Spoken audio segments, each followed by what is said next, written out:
Shabbat Shalom, guys. It's good to be with you this morning on this wonderful Shabbat. Whoever came up with that title, something messed up with them. The Red Heifer in your pocket. And just so happens that Miss Peggy gave me a red heifer to put in my pocket this morning, so we'll have he'll be our little mascot here, or her, she, there we go. So, what's up with this title, right? I'll get to it here in a little bit, okay? Sometimes the Torah, I want to have this little intro here. Sometimes the Torah is just plain weird and makes no sense at all. And this week's Torah portion is a case in point.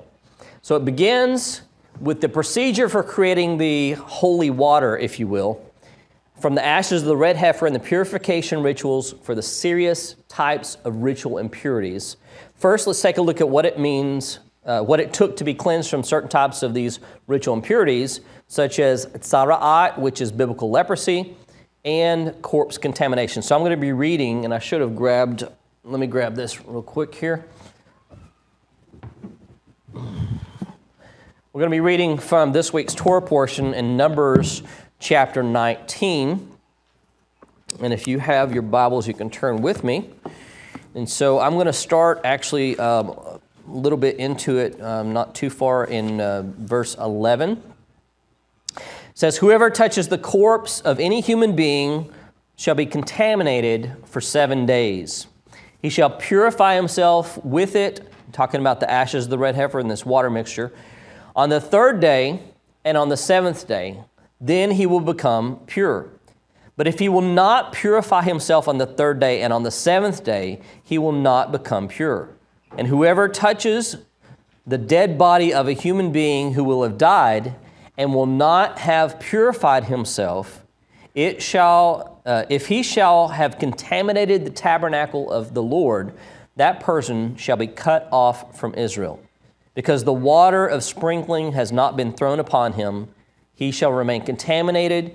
His contamination is still upon him." Okay? So what's going on here? In the days of the tabernacle or the temple, ritual impurity, I like to use this term instead of being clean and unclean because it gets confusing when you use those terms and people don't know the context of what you're talking about. And it makes more sense. This is really what it's dealing with. It's talking about ritual impurity. And so ritual impurity in the days that the temple or the tabernacle was standing was a big deal, okay? Just as we read, if you contracted corpse contamination and you entered the tabernacle or the temple, that was some serious business. You would be cut off from Israel, okay? Now, what I do want you to realize, though, is simply being ritually impure is not connected in any way to sin, okay? It happened all the time, and we'll find out here in a minute that it was actually required in some cases, okay? And so ritual contamination was not a sin in any way. It was just inconvenient, and many people went out of their way to avoid it at all costs, okay? And so here's an example, for instance. In Luke chapter 10, I won't read this, you guys know the story. Luke chapter 10, we hear Yeshua talking and teaching and telling the parable of the Good Samaritan, right? So what happens?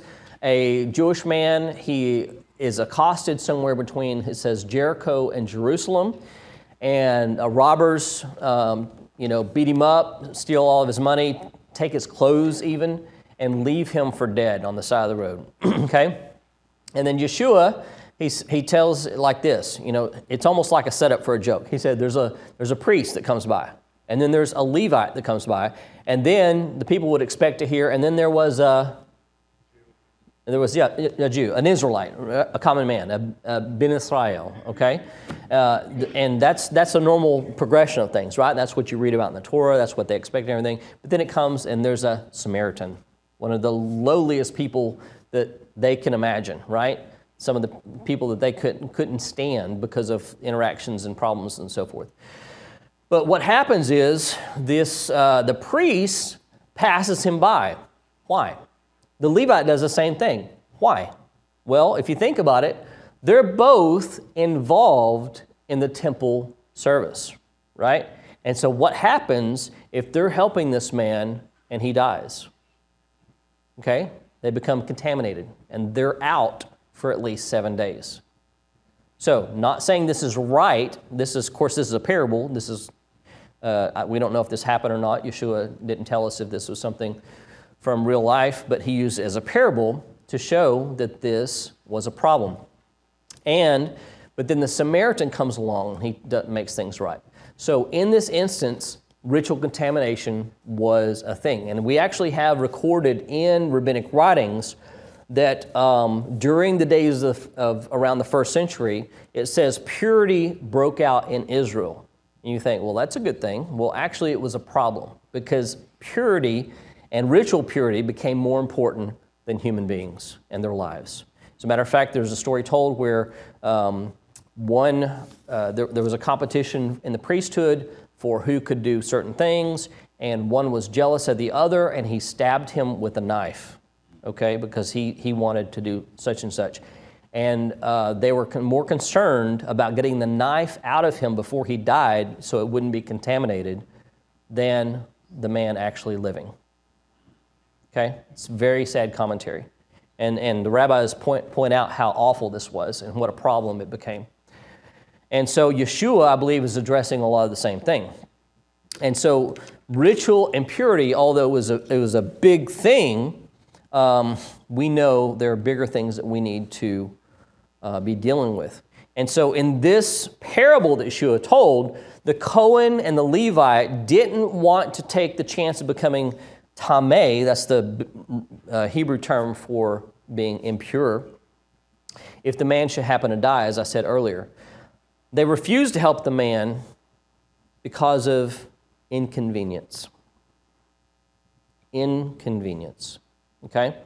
And unfortunately, we live in a society that's obsessed with convenience, right? We have convenience stores on every corner because we don't want to drive an extra mile for what we want right now. We've been given the Word of God to show us a different picture of life than the world around us and to help us reflect the character of God that we serve. And we serve a God who is unconcerned about our convenience, but highly concerned about our compassion. Okay? Sorry, I got some bad news earlier that I'm struggling with.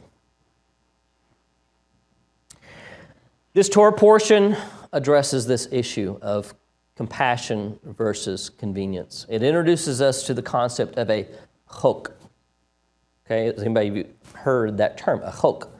A chok is how this Torah portion begins. Okay, a chok is an ordinance or a statute, not to be confused with a statute. Don't confuse it that way. Okay, so what is it? The chukim are the commandments that don't make any logical sense. It's like, I don't get that. It's like, you're not alone, okay? So these are called chukim. And so out of the 613 commandments, some make sense while others don't. For instance, thou shalt not murder. That we get it, you know. Don't commit adultery, get that, you know. Don't steal, get it, you know. But, you know, this right here, take a red heifer, slaughter it, burn it, sprinkle its ashes with water, and then sprinkle it on people. It's like, I don't get that. I don't get that, right? And then not only that, it's going to change them from being ritually impure to ritually pure, okay? The sages tell us that there are two broad categories of all the commandments that they fall into. They are mishpatim, which literally means judgments, or the things that I talked about at first, and then chukim, which are ordinances, or you'll hear statutes and maybe a few other terms. And this sort of categorization is based on Leviticus 18:4, which says, and I'm going to read the Hebrew and then I'll translate in English here, Et mishpatai ta'asu. Et mishpatai ta'asu. And it literally means, my commandments shall you do. Ve'et chukatai tishmaru. And these and it uses the word, the chukotai, my ordinances or my statutes, you shall keep or guard, something like that. Lalechem bahem, you shall walk in them or do them. Here's the key phrase, Ani Adonai Elohechem, I am the Lord your God. Okay? And so these are the sort of separations. The sages say that the first part, my judgments, is a reference to matters that even had they not been written, it would have been logical. They just make sense, right? Just like we talked about earlier. There are prohibitions against like idol worship, prohibitions against certain sexual relationships, bloodshed, theft, and cursing God, and so forth. However, the phrase, and you shall keep my ordinances, is a reference to matters that, and this is a quote from the Talmud, that Satan and the nations of the world challenge because the reason for these mitzvot, or these commandments, are not known. Okay? Basically, you guys are idiots. Some examples are the prohibition against eating unclean food, wearing garments that are made from diverse kinds of material, in other words, wool and linen, purification of the leper, and the scapegoat. Unless you say these have no reason and are meaningless acts, therefore the verse states, Ani Adonai Elohechem, I am the Lord, to indicate, I'm the Lord, I have decreed these ordinances, and you have no right to doubt them, okay? This comes from Tractate Yoma 67b, if you want to check that out. So, you know, these laws are, a lot of times people think these are, what's the word I use?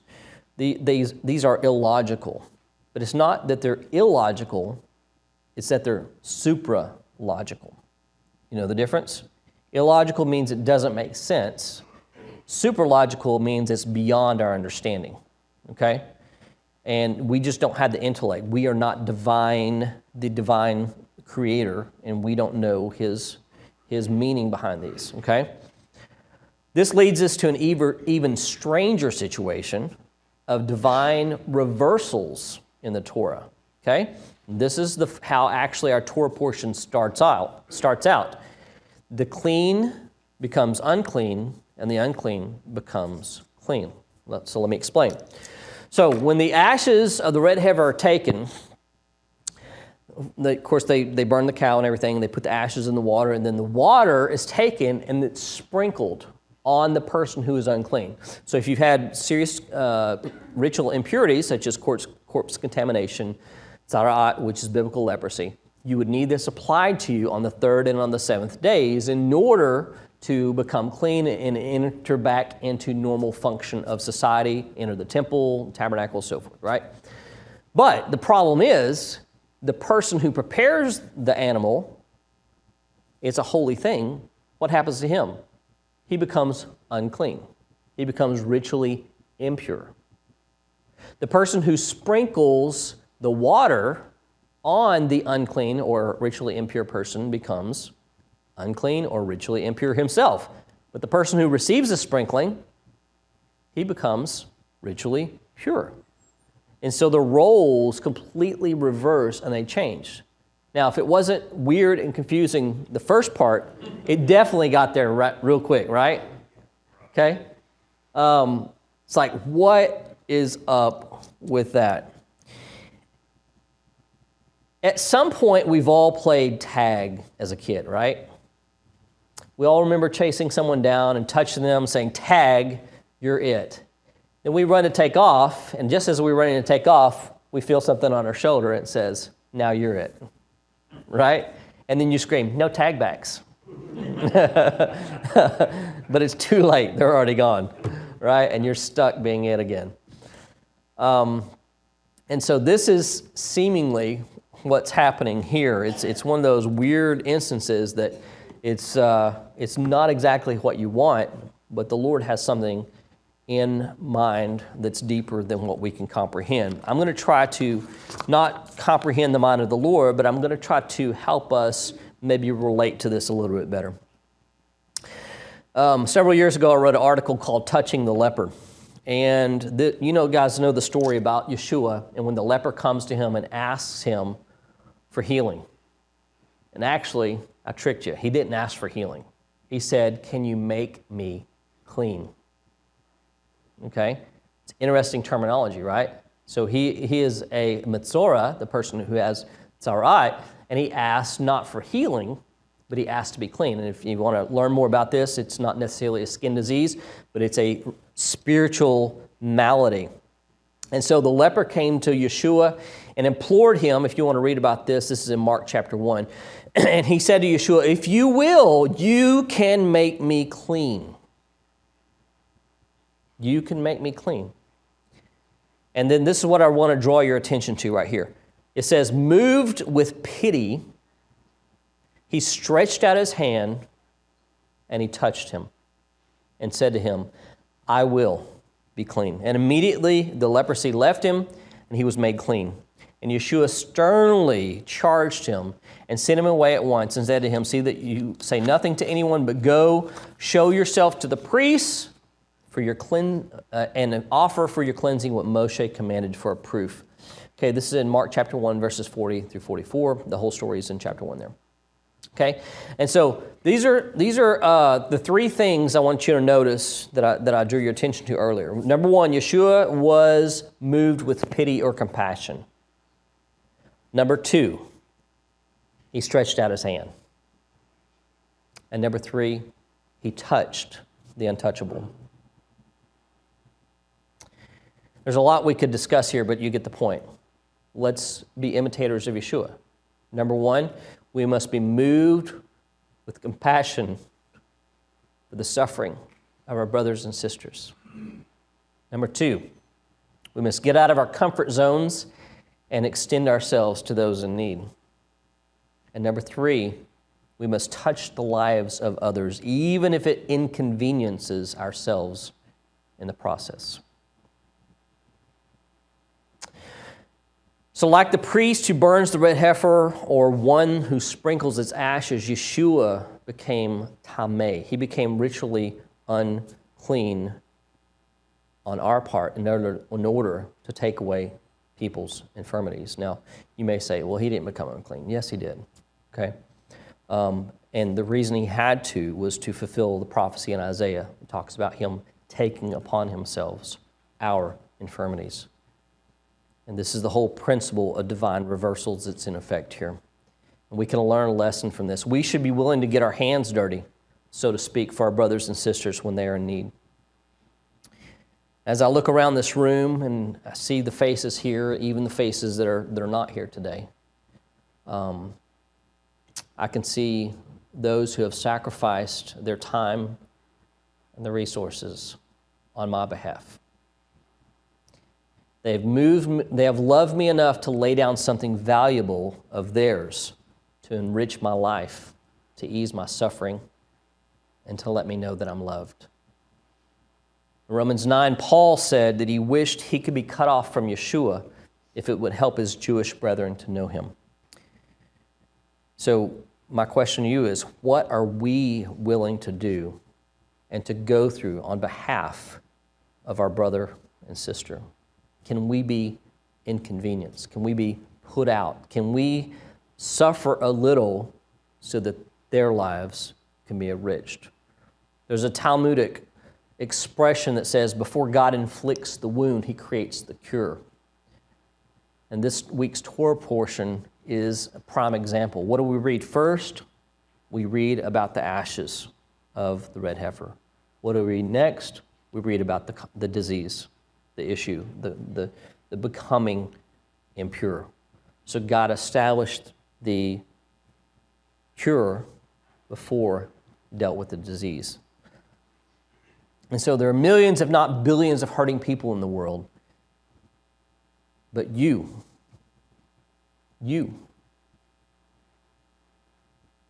every person in this room, if you're a disciple of Yeshua, you have the cure. Whether it's a listening ear, a genuine smile, a warm hug, or even something more difficult like taking time off work, traveling a long distance, or even digging into your wallet. I know that's the most painful. Metaphorically speaking, as a disciple of Yeshua, you carry around with you the ashes of the red heifer in your pocket. Like one who sprinkles the ashes of the red heifer on the one who is tameh, you have the ability to change the status of someone's life. Are you willing to pay that price for someone else? I want to challenge you to count the cost and make the investment into someone else beginning today. We are our brother's keeper, and as disciples of Yeshua, we should be following his example. Just wanted to be short and sweet today, but I hope you guys receive something from that. Our challenge to make a difference in someone's life today. Shabbat Shalom.